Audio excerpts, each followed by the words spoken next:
গাজায় দীর্ঘ ২১ মাসের রক্তক্ষয়ী সংঘাতের পর আশার আলো দেখছে বিশ্ব। ফিলিস্তিনি সশস্ত্র গোষ্ঠী হামাস ঘোষণা দিয়েছে তারা যুদ্ধবিরতির প্রস্তাব নিয়ে অবিলম্বে আলোচনায় বসতে প্রস্তুত। ইসলামিক জিহাদ সহ অন্যান্য ফিলিস্তিনি গোষ্ঠীর সঙ্গে পরামর্শ করে তারা এই সিদ্ধান্ত নিয়েছে। হামাস জানিয়েছে তারা মিশর ও কাতারের মধ্যস্থতায় পাওয়া প্রস্তাবে ইতিবাচক জবাব দিয়েছে এবং আলোচনার পরবর্তী ধাপে এগোতে সম্পূর্ণ প্রস্তুত। তবে শর্ত হিসেবে দলটি ইসরায়েলি বাহিনীর সম্পূর্ণ প্রত্যাহার ও স্থায়ী যুদ্ধবিরতির নিশ্চয়তা চেয়েছে।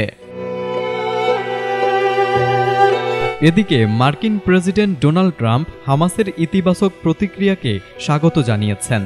তিনি আশা প্রকাশ করেছেন আগামী সপ্তাহে যুদ্ধবিরতির একটি চুক্তি হতে পারে, যদিও তিনি জানিয়েছেন আলোচনার সর্বশেষ অগ্রগতি সম্পর্কে এখনো বিস্তারিত জানানো হয়নি। তবে এই মুহূর্তে সবচেয়ে বড় কূটনৈতিক ঘটনা হচ্ছে ইসরায়েলি প্রধানমন্ত্রী নেতানিয়াহুর আসন্ন যুক্তরাষ্ট্র সফর। আগামী ৬ জুলাই তার সফরের আগেই হামাসের এমন ইতিবাচক ঘোষণা আসায় বিষয়টি নতুন গতি পেয়েছে বলে মনে করছেন বিশ্লেষকরা।